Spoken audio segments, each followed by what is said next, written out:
All right, everybody, welcome back to another episode of Armageddon PSYOP, the movie. I'm kind of joined here at the last minute. Just met a new friend, Mark Cochran, from a mutual friend or an acquaintance of yours, Mark, and that is Alan Morton. Mhm. And Alan just called me out of the blue. He says, "Hey, I met this guy. He's done a short movie. It's great. You know, he was talking about budgets and stuff, and he's a Christian." And I said, "Okay." And he said, "Do you mind if I get you guys together?" And I said, "Yeah, that'd be great." And Mark and I just talked briefly, before the show right now. And Mark, it's just incredible how much stuff we have in common. Mark's been studying uh, globalists and technocracy and transhumanism ever since the 70s. Oh, dang. Wow. And also the I'm threat a of lot older than I Zionism. look. What's that? I'm a lot older than I look. So he's really gonna like the plot and the theme here of trying to expose the threats of Talmudic Zionism and how evangelical Zionism are kind of like the useful idiots to these globalists, and what we're trying to stop as far as preterists, whether you're partial preterist or full preterist. We really see the nonsense going on with the evangelical Zionism and how it's just destroying our foreign policy. And that's what this movie is really about. We're really sometimes subtly, sometimes directly, taking this beast on. And what we haven't done yet, we haven't done a show where Brett's been able to, again, we gave the script over to Brett. Brett looked at it, said there's a lot of changes that need to take place here. Brett has just an incredible imagination. I mean, he's really gifted in this area, and he was able to bring about 3 or 4 stories, interweave them all together, and connect them at the end, and make it a real action movie. And what I liked, Mark, about your film, First Do No Harm, is I was like, oh, this is going to be like one of those Hallmark, anti-abortion movies, okay, whatever. And I see it, and the guy grabs the gun from the cop, and he's, they're ex-military, and I'm like, yeah. And the logic of that movie, I mean, it was brilliant, and it was all done in like 20 minutes. That was wonderful. Well, the interesting thing about it is when I concepted that, my whole idea was to produce something that would allow people to start a conversation and not even to answer the question, just to leave it. As you know, it hangs in the air. There's a question at the end, and that's it. Right. Was to allow people to start a conversation and think about this thing in a way they probably never have before. So, Amen. And I'm going to play the trailer to that at the very end here, and I want to work you in after Brett does his overview of the movie. I want to talk to you, and we want to get your advice on how to pitch it, and because you took on you were in the belly of the beast when it came to, this is the hot potato in Hollywood. You don't talk about abortion, and now we have a serious hot potato here, Zionism. I mean, how do you avoid being called anti-Semitic? I don't think you can really. No. But Brett in the movie, you can see he has kind of guarded against that. And maybe we can talk about that at some point. Good. But Brett, why don't you take it away and just kind of give us what you've done with the script, maybe, the main characters and the plot and the theme. Sure. Mike, would you want me to start out kind of with like when I got, well, I'll just kind of wrap a little bit. So when Mike sent, and Mark doesn't know the backstory, like I guess the nuances and the details of when I got it and my ideas and things like that. So when I first got it, Mark, so I have a script right now that's kind of floating around that I've been pitching and everything else. It's won some awards. So Mike had sent me his script and his book. I wanted to read his book first. I read Armageddon Deception before I read it. And Mike would hit me up from time to time. Hey, have you read the script yet? I'm like, nah, I kind of want to get into your mind. I want to see where you're coming from. I want to see what's going on here. And I'd already been watching Mike too. So I already had an idea, but I definitely wanted to read the book. I wanted to see what he was trying to get across in his screenplay. So then I I sat down and I started to read the screenplay, and I went, okay, I'm reading it, pretty dialogue heavy to start. And I went, okay, all right, we got it. So I was just going through, I'm just trying to, as an audience perspective, I'm looking at it and going, okay, we need an inciting incident to start the film. There's got to be something that catapults us right into it. It didn't have it. And I went, all right.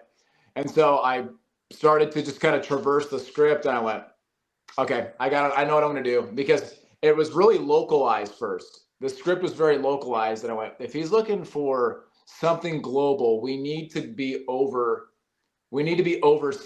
We need to go. Am I still there? Am I frozen? I feel like you're frozen. Okay. But we can hear you. Oh, you can hear me okay? Okay, good. Because I'm sitting there watching myself like this. I'm in Tableau. Like that. So anyway, I went, yeah, if we're looking to do this, because there was mentions in the script, obviously the main character, Chris Hunt. Well, we have a few main characters now, but Chris being one of them. He's the mixed martial artist. He comes from a family, the parents are missionaries, and the parents go overseas, but we don't see anything that happens, and things happen to the parents, and you go, well, one, I'd like to see that, but two, I'd like to change the location and really make it more personal. So from there, I went, I know exactly where this is going to take place. I did not like the withdrawal from Kabul, from Afghanistan, and most Americans didn't. It was botched. And I went, I want the aftermath of that.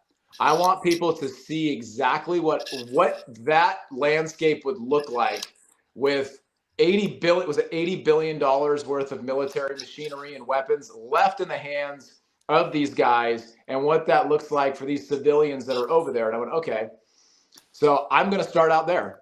So that's exactly what we did. And I created a character named Habib. Habib is my Middle Eastern Rambo. So I created Habib, and Habib used to be, so he is an apostate. He was once a Muslim, but he converted to Christianity. So he's got major issues over there, right? If he's a Christian and he used to be Muslim, but now he's a missionary over there, and he's a part of a missionary team. So it starts out there, and their whole food bank that they work at, it gets infiltrated. It gets infiltrated by this militia, this Afghan militia. So from there, Habib, he turns on the heat, because once upon a time, he was one of them, right? But also, we come to find out as the script carries on, is he was an interpreter in Afghanistan once upon a time on a special unit with Americans. And that's happening in Afghanistan. Meanwhile, we have Chris Hunt that's over in the States, and he's training to pursue his dream as a mixed martial artist. And he gets news from his dad and his mom, hey, we're not going to your first big match, buddy, because we're going overseas to Afghanistan to meet with our online church that we have. And Chris is going, are you kidding me?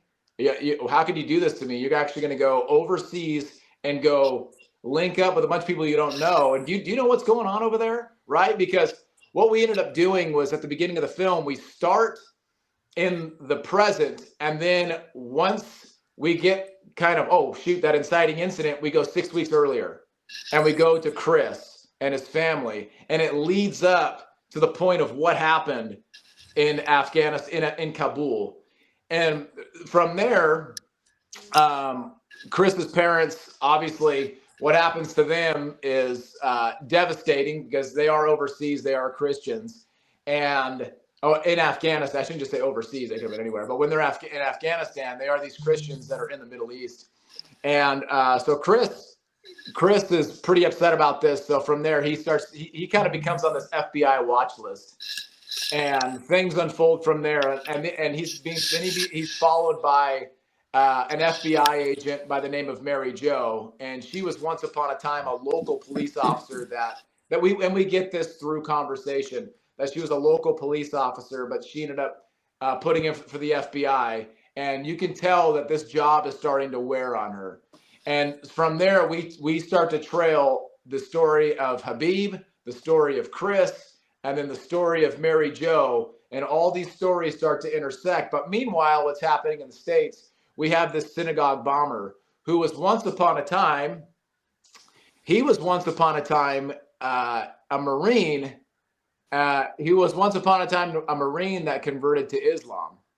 So now in the States, we have this guy who's this synagogue bomber who was once upon a time just probably a regular old dude in the military that converts to Islam. And now he's doing bad stuff in the States.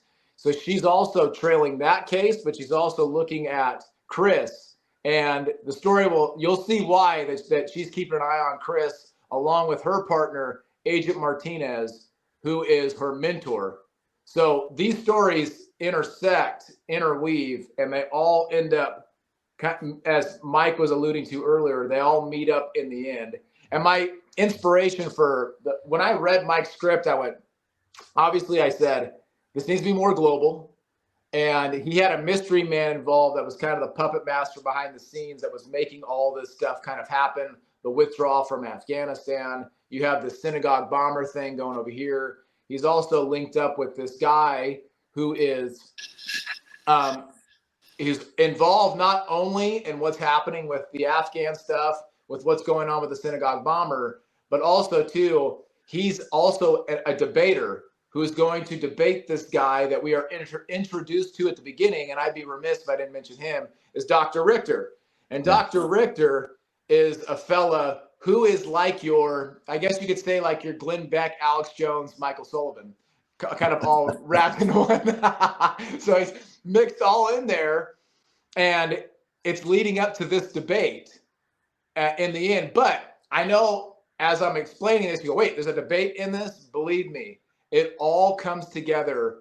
What happened? What's going on in this guy's book, and what's happening with what we are seeing as the audience that's unfolding before our eyes. And it does come together at this debate. And then after the debate, what happened, right? Or what was really going on. So, but the thing is too, I don't want to be contrived. I didn't want to be banal with what I was writing. I wanted to make sure that everything was coming together and it wasn't on the nose. I didn't want everything just to be on the nose where we're going, oh, and then there's this, and then there's this. You're seeing this through motion picture, right? Because we do have a tendency as a writer, when we have a lot of information floating around our head, we want to flex a little bit and go, and then there's this, and then we want to tell too much instead of show. So I really wanted to show a lot, but when the people talk, it's important and it makes sense where we go, okay, there's a point to what he's saying here. It's not just, oh, we're just going to load you up with information.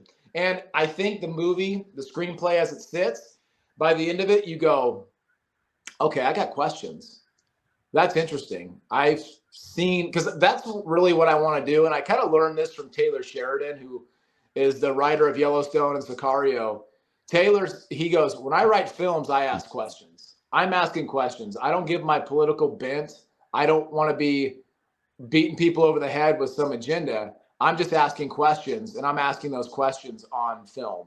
And I want the audience member to decide and to do their own work. So anyway, that's Armageddon PSYOP. I mean, I guess it's a gigantic, I was going to say in a nutshell, but a gigantic nutshell. Well, Chris goes through a crisis of faith during this. Yeah. So, you know, he's grown up in the mission field, and his dad's tent making skill is mixed martial arts. So Chris grows up knowing all kinds of mixed martial arts. So he's kind of the man's man in that regard, but he's also a theologian because his dad is a theologian and a missionary as well. So he grows up with that. So while he's training mixed martial arts, I wanted kind of a seminary set, but it might be a university, but he's a teacher assistant to a theological class. I don't know what it is, a New Testament survey. I don't know if we've given the class, but anyway, he's called to fill in for the instructor. And he's struggling with his faith because his parents just died. He feels like God has failed him. He's reading Matthew's gospel, and he sees that Jesus promised that his second coming would take place in their generation and in some of their lifetimes. And he's aware of the liberal arguments that Jesus promised this, it failed. You know, let's just take the moral teachings of Jesus and kind of fit it into a new world order. That's what the Rockefellers are doing with this kind of aspect of it. And so he gets in front of the class, and he ditches the notes from the teacher, and he says to the students, what are you guys going to do with these passages? Jesus obviously failed. And if he failed to keep this promise, that explains why he failed me in my personal life, and my parents are dead. Now, there's someone in the class who's a preterist, and it really doesn't have to be a full preterist, or it could even be a partial preterist at this point. Because I know you've invoked Gary's book, Last Days Madness, which I think is perfect. So now we have a dialogue. We're dealing with some heart issues. We're dealing with forgiveness. We're dealing with theological, intellectual issues.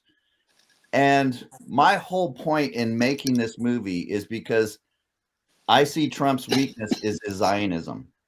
And I can totally see a false flag taking place where we've let in all these Muslims. They're going to do a false flag attack, and it's going to draw us into that war. And that's what the globalists have been wanting for a very long time. I think plan A was to kill Trump. Plan B was to cheat. And plan C is to still try and kill him or use his weakness against him, which is his Zionism. And this movie focuses in on that. It focuses in on Muslim terrorist attacks, right? Because Chris is trying to stop that. And God is at the same time dealing with these intellectual problems that he's having. And then Dr. Richter comes along, right? Who is this student's father. And he's dealing with the political issues, and he's dealing with the theological issues, because he's debating a Muslim apologist. And the topic of that debate is Matthew 24. The Muslim is going to argue Jesus failed. You Christians are a joke. That's why God raised up Muhammad, to give us a better light, a better revelation. And now now Dr. Richter is going to take a totally different direction, takes this Muslim completely off guard.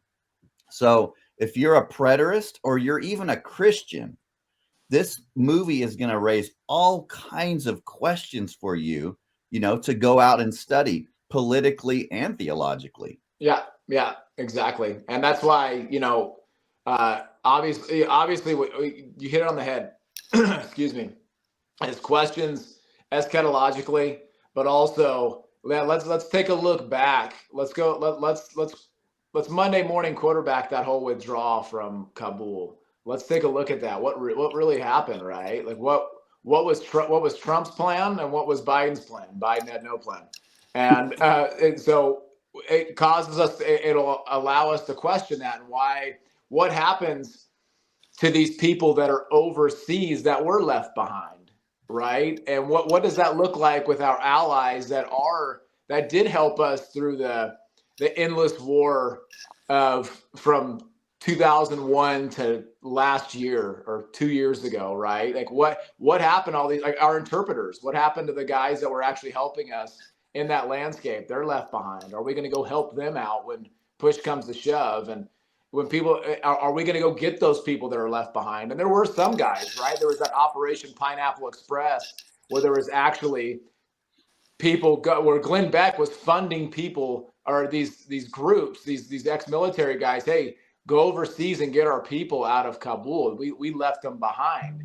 So people should know that stuff. They should be looking into that, going, because that I would mention that to people. They go, wait, what happened? I didn't know that. I didn't know that. So I'm hoping that the film it starts a conversation, and it's multifaceted, the conversation. It's not just one lane where you're going, well, how about this? What about that? This part where they're talking about this, that's interesting to me. So you're exactly right, Mike. I think that this will start the conversation for sure. Yeah. So Mark, that's kind of the movie in a nutshell. And of course we've sent you the script, and you can, take your time on that and look it over. But so as far as your counsel in talking to you earlier before the show, you had this hot potato issue of abortion. You told me how some of the actors just totally bailed on you because it was too politically, it was too conservative. And these were supposed to be Christian actors and actresses. And so we also kind of have a hot potato here where we're taking on Zionism. And, so that's going to be an issue as well. And And I don't have any experience at all in pitching the movie. We haven't even pitched it yet. We haven't even sent it to anybody yet. Yeah, well, there are a number of things, you have to think about. I know, Brett, even from writing the script, you have to think about who your target audience is. What you want to elicit from them after they've seen it. And you're right. You have something that's it's hot potato, but it's also very specific in terms of the whole Zionist thing. And it's not a popular position to take. So I think if you can, like Brett, you're talking about not hitting things like hitting it straight on. If you can couch some of your concepts in, the left does this all the time. Did it with Archie Bunker. We all thought he was funny, but he was really feeding us, a liberal position. And we need to learn to do that, to be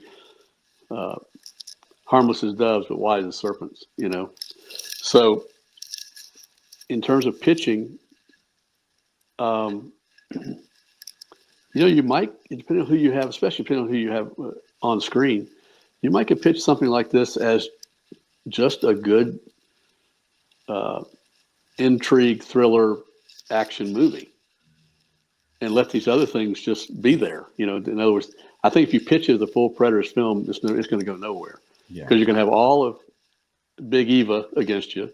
You have most of Reformed Eva against you, which we've seen, with Gary and what he's gone through. Yep.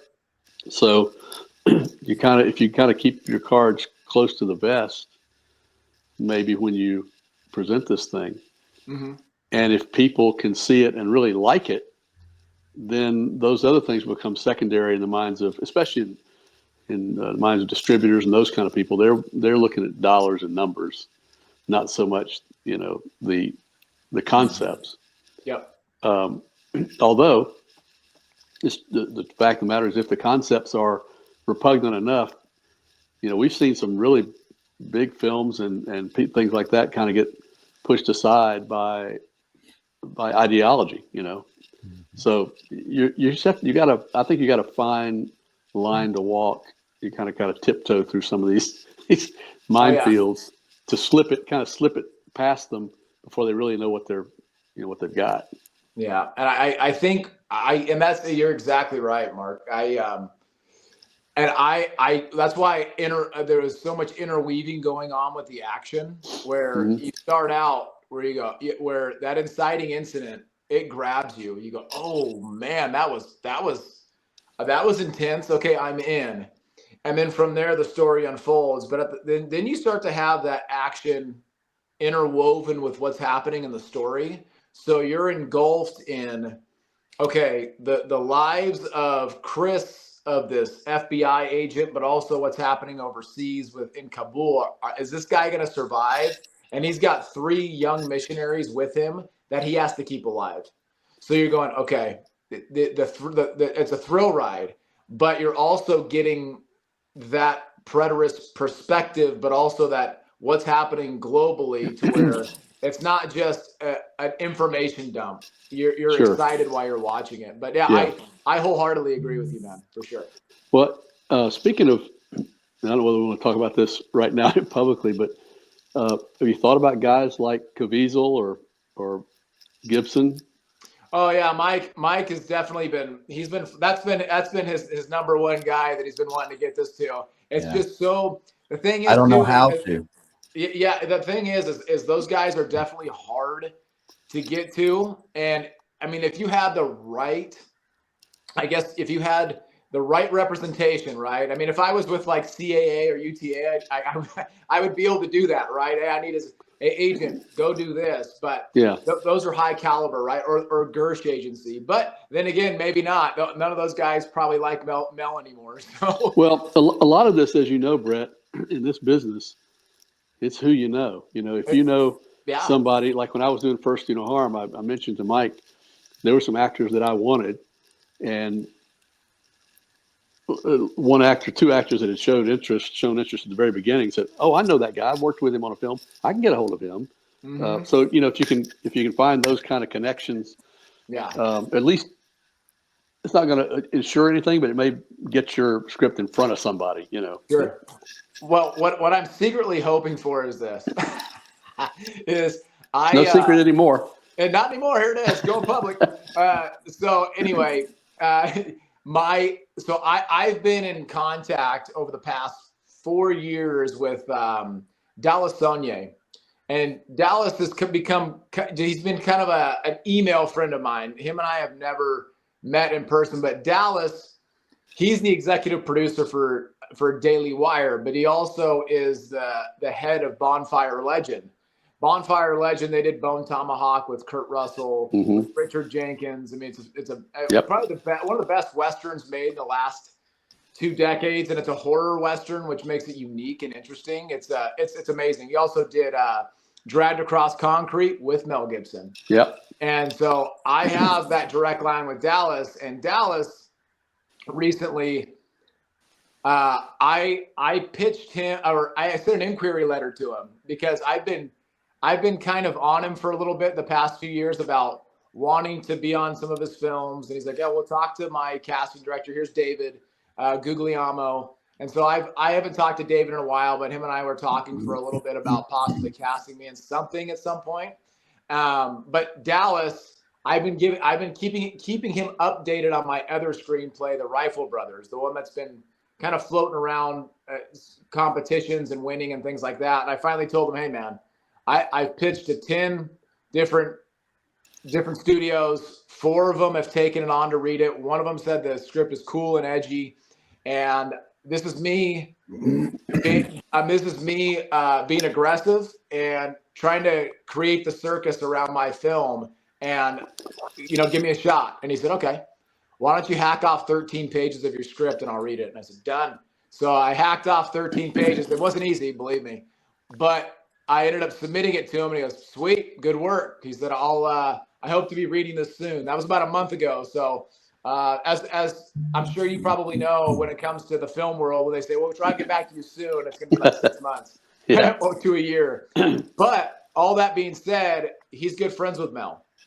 So I'm hoping that this screenplay, the one that I wrote prior to Armageddon PSYOP, will be my calling card to where I can go, all right, he likes that script, let's talk, and here's another one. So that's I'm 6 degrees separation to Mel, so to speak. So we'll see. Well, and the same thing is true of, like we mentioned, guys like Trejo and Vinnie Jones and those guys. The guy that I worked with on that film has told me before, he said, I can get anybody in Hollywood. I can get in front of anybody in Hollywood. Said, you tell me who you want.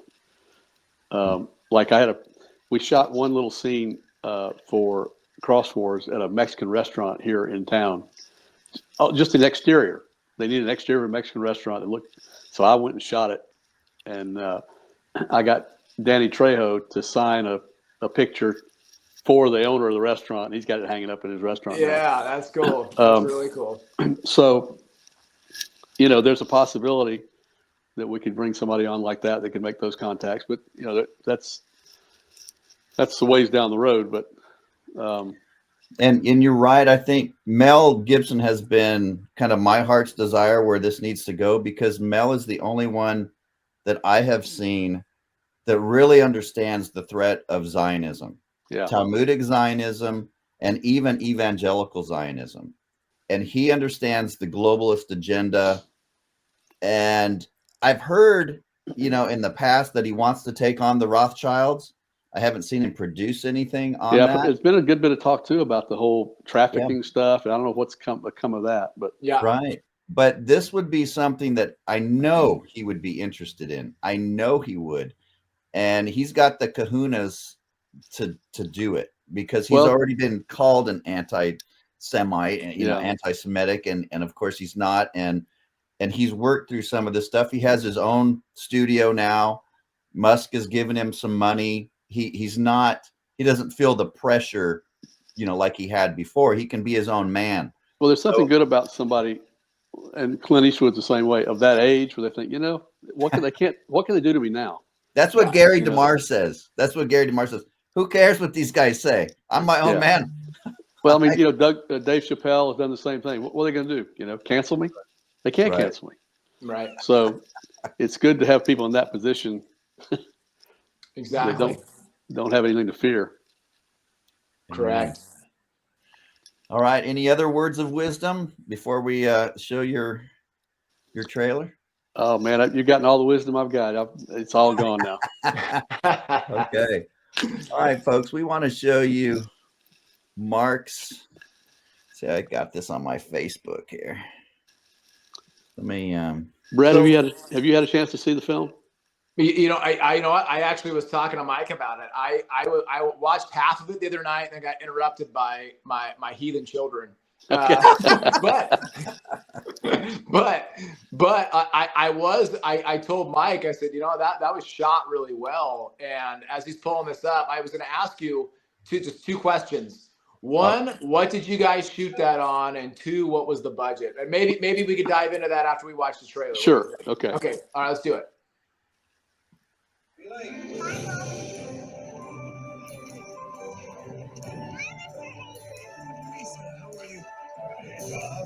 Special plans this summer?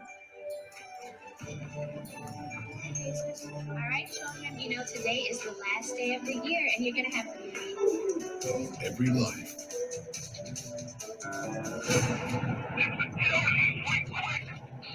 Dispatch, 676, shots fired. Harrison Elementary School. I have one man down. Respond 1041 to go. Has a defining moment. Jim, what's happening?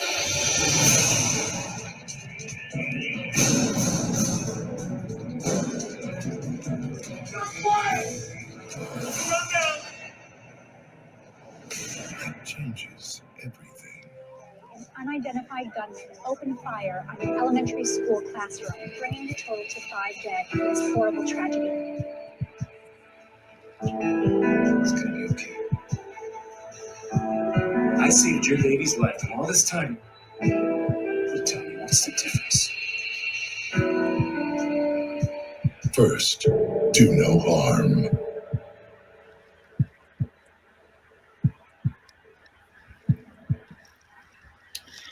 Yeah, that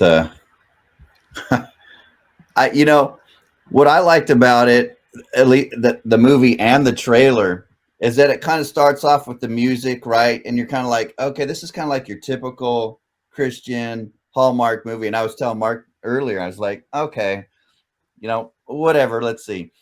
And then it transitions into this incredible action scene, and it's got all of this logic, theological logic, just built in, that's packed, that just makes it so different than anything I've seen, on this topic.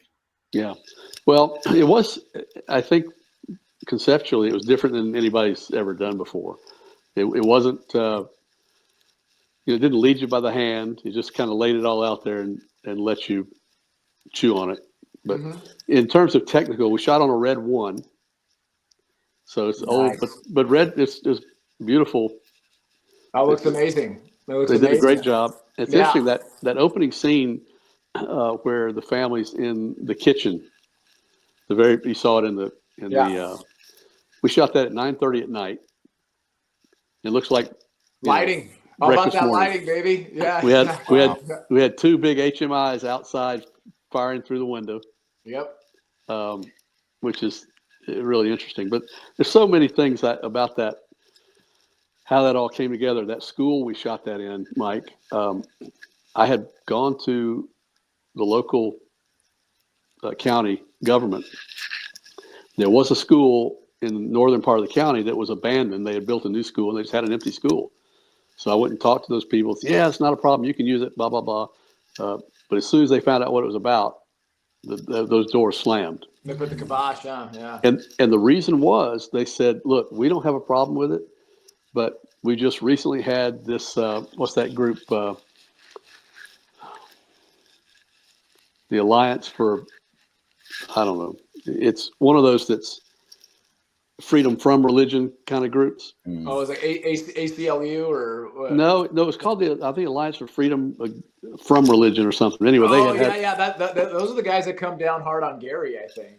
They had just had a battle here and lost a case, and they said we can't afford, another one of those kind of things. So wow. I was actually at a funeral, standing in line talking to a friend of mine. I said, "Man, I'm trying to put this movie together. And I had location and it fell through. I don't know what I'm going to do." He said, "Well, this guy was a painter by trade, like home and commercial painter." He said, "I'm working on a place over in an adjoining town. This Christian couple has just bought this school, and they're turning it into like a soup kitchen and all that kind of stuff. So maybe you could use that." So I went and talked to them, and sure enough, we had one whole end of the school that we were able to shoot all those. That's and we cool.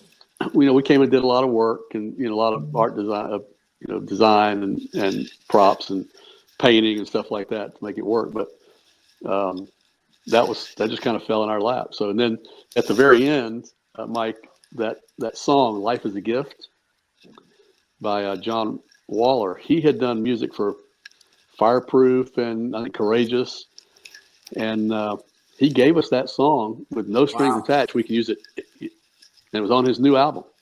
And he actually performed at the premiere. We got him here, and he did that song on stage at our premiere. So a lot of those things just kind of fell into place. And a lot of it at the last minute, you think, well, we're done. We can't go any further. And all of a sudden, the Lord brings something, into play that makes it work. So yeah. You asked two questions. What did we shoot on? And budget. Yeah, the budget ended up about $40,000. Okay. Which was really, again, I told Mike, more than it should have been. We had a crew of about 30 people, which we really don't need on a short film. It was not necessary, but that was not. I didn't have complete control over that. Right. In retrospect, I like guerrilla filmmaking, and the first film I did, Mike, I'll send you a copy of it. You might enjoy it. Called More Than Diamonds. We shot that literally with a crew of 3. It's a feature film, and it was grueling, but it's so much fun to kind of make things work when you don't have the money. Yeah. Because what I found out in filmmaking is every filmmaker, on set, we all incur the same problems, the same difficulties, but Hollywood can write a check and get it fixed, where we have to figure a way with duct tape and baling wire to make it happen. Yeah. And I enjoy that process. So right. We had a good bit of that on First Due to Harm as well. So that's cool. Yeah. I mean, and thing is too, is that when you have a smaller crew, you're more apt to get rocking and rolling and moving. Going, guys, we're on a shoestring budget. We got to move. Right. We got to rock and roll. It's not, we got this guy can handle it. That guy can do that. The left hand doesn't know what the right hand's doing. Right. And that's why Hollywood always goes over budget. That's why that's why everything's just bloated, and they're hemorrhaging money right now, and people are tired of it. But also their content sucks as well. So that's another issue. But what's interesting is you made me think of Robert Rodriguez, who did Sin City, who did El Mariachi, Desperado. He's actually related to Danny Trejo, oddly enough. Machete. Yeah, Machete. Exactly. Exactly. So he wrote a book called Rebel Without a Crew. I've got it. Yeah. You got it. There you go. Yeah. Okay. So Rebel Without a Crew, because he shot El Mariachi all by himself. He shot it, he chopped it, he scored it himself, and he was a part of that boom in the early 90s of the indie filmmakers of Paul Thomas Anderson, Quentin Tarantino, and a few others. But it's because of his hard work and his ability to just be a multifaceted creator, where he goes, well, I know sound, I can shoot on this camera, and I got a location. I can just go shoot all this in Mexico, and I can shoot it for nothing. Right. Yeah. And that's a big thing too, is if you're going to go shoot in LA, if you're going to go try and shoot on Hollywood and Vine, that liquor store owner goes $10K or $15K a day. Yeah. That's the beauty of shooting here, like in the South. Yeah. We didn't get permits for anything. You can just shoot, and people will say, oh, you're shooting a movie? Well, come on in and we'll feed you. We'll do this. We'll do that. Everybody loves me. Yep. Exactly. That's how it was with Victory by Submission. It was a film that I was on. and we shot in Madera, Fresno, and Clovis, and everybody was like, "Oh shoot, wait, you guys are shooting a movie? This is great. Oh yeah, we want to be a part of this. Can we can I get in it? Well, you want to sit at that booth over there? Oh, I could be in it. Yeah, sit right over there. Yeah, And, they're not jaded. No, they're not exactly. fleecing you. Well, Right, and, right. in LA, like you're talking about in LA, when you're shooting an exterior scene somewhere, as soon as you start, some guy shows up with a blower and his hand out. So we'll quit doing our lawn care for X number of dollars. Exactly. And a lot of people, we shot at a cafe, Rodeo Cafe, and this place is like one of those places in Clovis. We're like, oh, you either got to go eat breakfast at Sandy's or Rodeo Cafe. Those are the two. And their big thing was, hey, can you just make sure you get the sign in there? No problem. That establishing shot is going to be right there, and we're going to pan down. Yeah. Yeah, so that's fun. I like that, man, because you definitely get team members. You don't get a bunch of leeches just wanting cash. Right. So that's fun. Yeah, and I'm not a fan of unions, and the whole union mentality too. If we stand at a light, we'll be falling over, about to hit somebody, and somebody's up. That's not my department. I can't catch it. Let it fall on their head. Yeah, I know. It's ridiculous. It's nuts. Yeah. So. Yeah, it's crazy. Absolutely crazy. But yeah, the thing is too, is what I like, just going back to budgets and things like that, is the cool thing about Dallas Saunier and his crew at Bonfire Legend. Dallas, he'll shoot movies. Like he shot Bone Tomahawk for $1 million. And he had Richard Jenkins, Patrick Wilson, and Kurt Russell. Wow. Marquette. He shot it for $1 million because he came from that Hollywood ecosystem and goes, this is ridiculous. You don't need to spend this much money. So with those guys, was that the budget on the film or just the production?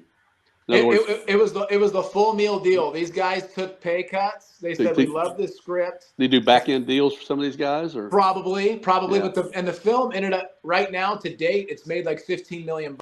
And Dallas's big thing is, I want to make sure that we are in the black going into this production, because I want my distributors and I want my producers. I want everybody. I don't want everyone broke by the end of this thing. I want people being paid and getting money. And I've already been there, done that, bought the T-shirt in the negative section where I go, oh shoot, I dumped this much money into this film that I'm producing, and I was just a total greenhorn. The first distributor that comes along goes, oh yeah, we'll take this thing on. Oh, you will? Oh shoot, here's a contract. All right.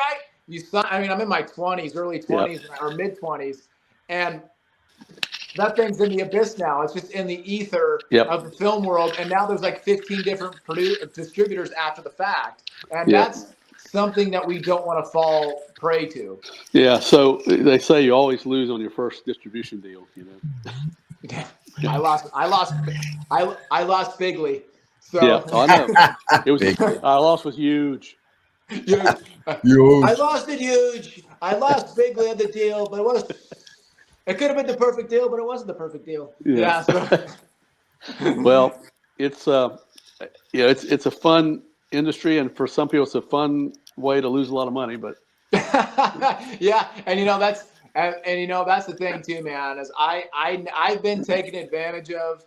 I've been used in that industry, so I've already paid the dumb tax. So anybody else that comes in, I want to make sure that I'm honest, I'm transparent, going, don't do that. Don't do that. Yeah. Well, on that Cross Wars, Mike, there was one film before it by the name of Cross, and I think they're on their fourth of that franchise now. Wow. The first one, Patrick Durham's the producer. He went to Sony, and he got a guaranteed deal. He had a $325,000 budget, and that film made Sony $10 million. Mostly overseas. It's a B or a D film. It's not very good, but it's a lot of crashing and burning and shooting, and overseas they love it. There's a market. So he keeps going back to that well. He's working. I think he's just wrapped his fourth with Sony. Very low budget. Wow. I think Cross Wars had about a $500,000 budget. Wow. But they make a ton of money on the back end, and they spent most of their money paying Danny and Michael Austin Green, whatever his name is, Austin Green, Brian Austin. Brian Green, Austin Green. 9.0. Yeah. Although he was in bad shape when he did Cross Wars. He was having some real physical problems, but Was he really? I think he's in better condition now. He was kind of zoned out. It was a weird situation. What year was that? I could probably tell you why. 2017, maybe. Oh yeah, he's probably going through his divorce with Megan. He was Fox. with Megan. Yeah, I knew that was going on. Oh yeah, so that wasn't good, and she was out gallivanting around with Machine Gun Kelly, so that hurts. Yeah. And she's got, and I think they have 3 kids together, Megan and Brian do. So yeah, that hurts. I get that. Yeah, I'd be in bad shape as well. And he may have been medicating too. I don't know. That too. So, yeah, I mean, that's kind of how it goes. Well, if they're looking for someone for Cross Wars 5 that knows martial arts and is almost 40 years old, I'm available. So I'll certainly put you in touch. Yeah, that'd be great, man. That'd be great. I got a reel. I can send it over to him and shoot. I wouldn't mind hanging out with Vinny Jones and Danny. That'd be fun. Yeah. They Vinny.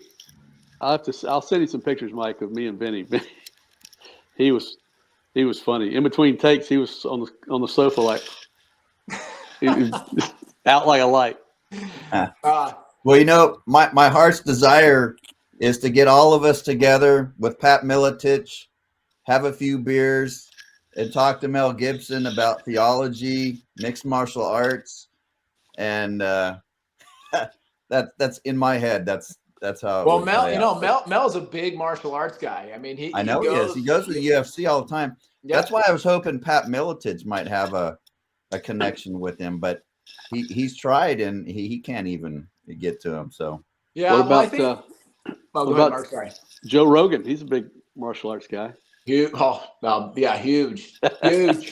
Yeah. Andy understands the deep state. I know it. And the globalists. And Dana White. Yeah. Dana White doesn't do any films that I know of. No. And he does not like religion. No, he doesn't. But think about this though. He has a lot of conservative values, and we don't want to rule him out because Joe used to be a staunch atheist, but he's moving more and more in the direction where he's going, there's more to this than I know. And he admittedly will say that, like, man, if I'm starting to see more of this now, I'm understanding this, because he's aligning himself with different people like Jordan Peterson, is he's jumped into that pool as well. And he's bringing on different people that are talking more about Christianity and Christian values. And Joe sees that's how a society survives, where when you have nihilism and you have this nonsensical stuff that the left is throwing out there, he's abandoned that, right? He's abandoned that completely. So I wouldn't rule out Dana, but here's the other thing too. You got to keep this in mind. WWE and the UFC have merged, and WWE has a film market. It's WWE Films or WWE Pictures. So WWE, World Wrestling Entertainment, they're distributing films. They're making films. So there's also that facet as well that we have to keep in mind, because I thought about that with my film, The Rifle Brothers, because it's about 2 former wrestlers turned bounty hunters that are hunting down a killer. So I went, man, if I could get this to WWE, it's game over, because this is right in their wheelhouse. It's about 2 wrestlers, right? Yeah. So, and they got money. Endless. I mean, that's a multi-billion-dollar corporation, right? Somebody else that just came to mind who's certainly starting to catch on to the Zionist stuff is Candace Owens. 100%. Yeah. I told you. Did you send her the book, Mike? I told you to, like, a year ago. I need to. I need to get her address. I don't know how to get a hold of these people. Well, it's tough, but I think, honestly, it used to be kind of like, Mark can attest to this. It used to be almost like message in a bottle stuff, when you got a hard copy of a script and you're trying to walk up to studios to get past the gatekeepers. But now you have this social media to where you can direct message somebody, where you can send a query, find an email either on IMDb Pro or it's listed on their Facebook, and you can send a query letter right to them saying, hey, and we've talked about the query letter before, Mike, and you let them know, hey, this is who I am. This is my log line. This is my synopsis. This is a little bio of me. Give me 5 minutes, 10 minutes of your time. I can pitch you this film. Or, hey, I would like to send you a copy of my book. What's the best way to send this to you, right? And most of the time it's going to go through a publicist, or it's going to go through an assistant, or what have you. But I think if you mine enough through social media or on a website, you can find him, because honestly, that's how I met Dallas Saunier. I went to IMDb Pro. I saw his email. I watched a podcast or two with him, and he said, "Hey, 75% of the time I get back to people when they email me." I went, huh, "All right." So I emailed him, and he got right back to me. I went, "Wait, this is way different than Hollywood of yesteryear." I got right to this guy. This is crazy. Wow. So I mean, I think really turning on this new era of where we're at, which I've been talking about this for the past couple of years, is old media is done, alt media is in, Hollywood's dead, and you're seeing the rise of the independent filmmakers that realize you don't need the Hollywood ecosystem. You don't need it. And the other thing about it too, Mike, I think is if you're looking to get to somebody, say a Mel Gibson, and you can get to people around him, and he starts hearing buzz about this. I've been hearing about this thing. What is this? Yeah. And then if you get it in front of him, he goes, yeah, my buddy over here mentioned he saw something about this, or he heard something. You know, that has an effect too. If he starts building a little buzz around these people, it can open up some doors. Yeah. I think the big thing too is what I heard this on a podcast that I keep mentioning Dallas only because he's fresh in my mind and he's looking at my stuff. And I've learned a lot from him being an executive producer, and him having access to distribution and his stuff making money. Is his one big takeaway that I've taken from him is you need to create the circus. Create the circus around your project, right? As Mark was saying. So this guy over here is going, there's this action script that's floating around there. It's around here. It's pretty good. And then there's this person over here saying, well, I actually heard about you're looking for a script like this. You should check this out. I've heard about it. I haven't read it yet. Then you got that person saying the same thing. And all of a sudden, this thing, do you have a copy of this thing? Well, this is the guy that wrote it. Then all of a sudden it starts to get passed around. And that's what I tried to do with my screenplay, Rifle Brothers. I was entering in all these film competitions, and there's kind of a buzz now where people are going, well, I've heard about this, or what is this thing? And especially if you get anybody of note attached to it, you know. Exactly. That's game over. If you get a name attached for some reason, goes, I'm in. You go, okay, well now I have somebody attached. Yeah, even if it's a contingency attachment, you know, just something. Yeah. So 100%. Well, guys, I want to be respectful of your time. I know, Brett, you've got to get going. And Mark, it's such a pleasure to meet you. And hopefully we can meet face to face. Brett, where are you? You in LA? No, you know what? I'm actually, so I lived in California for 35 years. I was in the Central Valley. I lived in Clovis, so Fresno County. And I am now in Arizona. I've been in Arizona for almost 5 years now. Okay. Yeah. But your agent is here in Tennessee, where I am, right? She hasn't moved there. Okay, so she is actually she's in San Diego right now, but she is in the process. She's waiting for her daughter to graduate, I think. And then she'll be in Tennessee. And they're actually starting a kind of a conglomerate agency, which consists of an agency for actors and talent, but also making films. So they're starting a production company over there. And I think it's actually going to be in I don't know if it's in Nashville or Knoxville. I can't remember exactly where, but so there's a lot going on in your neck of the woods in the future. That's for sure. Okay. Well, Mark, we're not too far from each other. You said you're in South Carolina? Yeah, I'm about probably 3.5 hours from you. Oh, nice. Okay. Something like that. We will definitely get together. Yeah. Now, where is the other guy that you were talking about that makes a lot of kind of small Christian films, or is he in North Carolina? Rick Welch. Rick, yeah. Where's he located? He is in Hendersonville, or actually Asheville. Okay, that's an hour from me. Yeah. And I just told him about you right before the show, and he couldn't come on last minute, but I'm going to pass your information on to him. So he should be giving you a call here in a little bit. Very good. Well, I'm heading to Tryon, North Carolina. I don't know where that is. It's a little kind of horse community up there. And we're doing a Hallmark type thing come December, starting December 9th.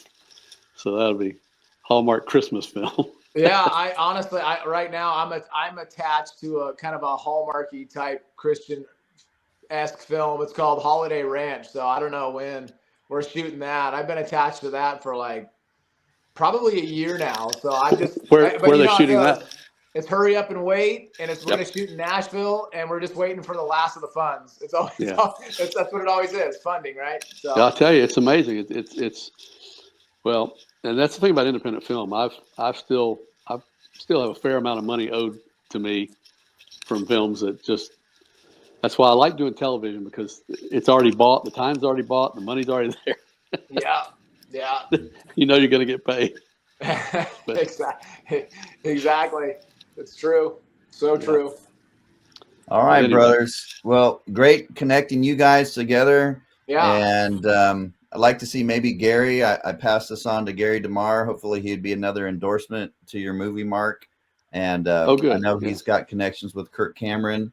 Well, you know, Kirk, also... one of our actors, the girl that played Dr. Sanger's wife, met Kirk and gave him, at the time, I'm not sure whether I guess we had already finished shooting, gave him a little postcard about First Do No Harm at one of his book signings or something. So I'm sure it probably went in the trash, but you know, he probably has a lot of, these guys have so much thrown at them. It's tough. They're busy. Yeah, all right, guys. Well, Lord bless you. And maybe we'll have another show. We'll see what happens in the future. Let me know. Brett, nice to meet you. And hopefully we can stay in contact. Well, absolutely, man. Yeah, let's keep it going for sure, man. I feel like I've known you forever, so this is fun, man. Let's keep it going. Yeah. Thanks so much. I'll pass the phone numbers on to each other. Yeah. All right, guys. Take care. Okay. Bye-bye. Adios. Later. Bye.